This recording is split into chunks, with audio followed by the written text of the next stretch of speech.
Hello दोस्तों, आपका स्वागत है स्किल्स यूट्यूबर यूट्यूब चैनल पर। मैं गुप्ता आपका स्वागत करता हूं और आज की वीडियो में हम एनालाइज पढ़ने वाले हैं कि एनालिसिस होती क्या है और उसी के अंदर हम कुछ 3 केस हैं जो हम डीएसए के अंदर बहुत इंपॉर्टेंट है, उनके बारे में डिस्कस करने जा रहे हैं। तो आइए स्टार्ट करते हैं कि पहले एनालाइज क्या होता है, एनालिसिस होती क्या है। तो एनालिसिस हम रियल लाइफ में भी करते हैं। हम कुछ कॉलेज ढूंढ रहे होते हैं या कोई अच्छी जॉब ढूंढ रहे होते हैं तो एनालिसिस करते हैं, या हम कोई चीज स्टार्ट करने जा रहे हैं तो उसके लिए पहले क्या करते हैं, एनालिसिस। तो वो बहुत इंपॉर्टेंट टर्म है ये। तो आइए देख लेते हैं डेफिनेशन होती क्या है। तो to analyse the given algorithm we need to know with which input the algorithm takes less time. मतलब जो हम एल्गोरिथम लिख रहे हैं और जो इनपुट दे रहे हैं, क्या वो टाइम को लेस ले रहा है? टाइम लेस ले रहा है तो इसका मतलब परफॉर्मिंग वेल है, परफॉर्मिंग ठीक ठाक हो रही है। और and with which input the algorithm takes long time. जहां टाइम ले रहा है इसका मतलब क्या है? सिंपल है कि हमारी जो टाइम ले रहा है, ज्यादा ले रहा है तो मतलब सही नहीं हो रही है, मतलब बेल नहीं है, नॉट बेल। तो हम इसी चीज को हम जैसे कि परफॉर्मेंस कैसी हो रही है, इनपुट टाइम ज्यादा ले रहा है कम ले रहा है, उसी को हम 3 केसेस के अंदर पढ़ते हैं। किसके अंदर? डेटा स्ट्रक्चर के अंदर। तो पहला होता है, देखिए अभी बेसिकली बेसिक चल रहा है तो आप ज्यादा घबराइए मत, आप सब समझते रहिए।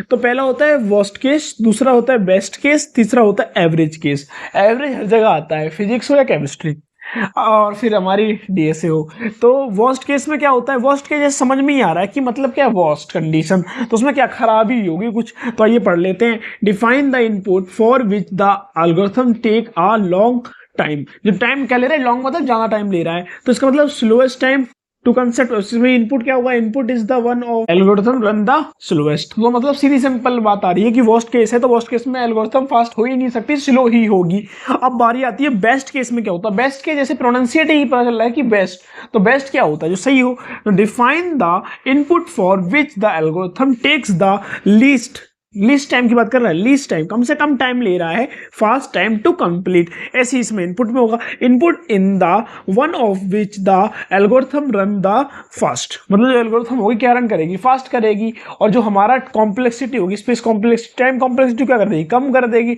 और जो चीज टाइम कॉम्प्लेक्सिटी कम कर रहा है, कम टाइम ले रहा है एग्जीक्यूशन होने में, वही चीज हमारी प्रोग्रामिंग में बेटर होती है। आप किसी साइट पे जाते हैं, आप एग्जांपल लेते हैं, आप किसी वेबसाइट पे गए और उस वेबसाइट पे जाने के बाद आप स्टक हो रहे हैं, आपको जहां टाइम लग रहा है वो घूमे जा रहा है, तो टाइम कॉम्प्लेक्सिटी हाई हो रहा है। आप कोई भी प्रोग्राम एग्जीक्यूट करना चाह रहे हैं और वो टाइम ले रहा है, क्या आप वहां रुकेंगे? तो वहां कस्टमर सर्विस आप दे पाएंगे? नहीं दे पाएंगे, एब्सोल्युटली। इसीलिए बोला जाता है कि टाइम कॉम्प्लेक्सिटी को कम करना है और स्पेस कॉम्प्लेक्सिटी भी कम करना है। स्पेस वो मैं आपको अगली वीडियो में पता चलेगा कि स्पेस कॉम्प्लेक्सिटी कैसे काम करती है।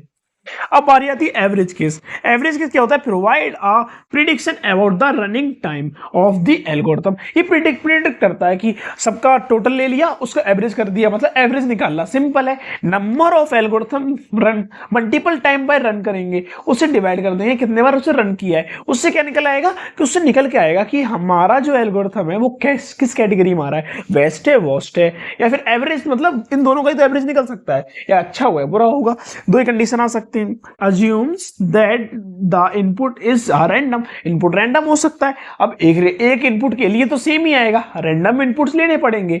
अब बारी आती है एक थोड़ा, आप ये अब इक्वेशन समझ सकते हैं इसकी थ्रू एवरेज, आपको समझ में जाएगा। Lowest bound is less than and equal to average bound, average time, और average time is less than and equal to upper bound. तो मतलब सबसे बड़ा अपर बाउंड हो गया, उससे नीचे एवरेज हो गया, फिर लीस्ट बाउंड हो गया। तो यहां तक हमें समझ में आता है कि एनालाइज क्या होता है। एनालाइज के अंदर कुछ केसेस हैं, ये बहुत इंपॉर्टेंट है, इनके बारे में आप अच्छे से विकिपीडिया पढ़िए। यहाँ मैंने आपको डीप थ्योरी नहीं दे पाया है, आपको सिंपल थ्योरी बता दी कि होता क्या है। एग्जाम पॉइंट ऑफ व्यू से 100% आपको नंबर मिलेंगे, पर हाँ आप प्रैक्टिस करने जा रहे हो तो थोड़ा और रिसर्च कीजिए, अच्छे समझिए। मिलते हैं नेक्स्ट वीडियो में। जय हिंद, जय भारत।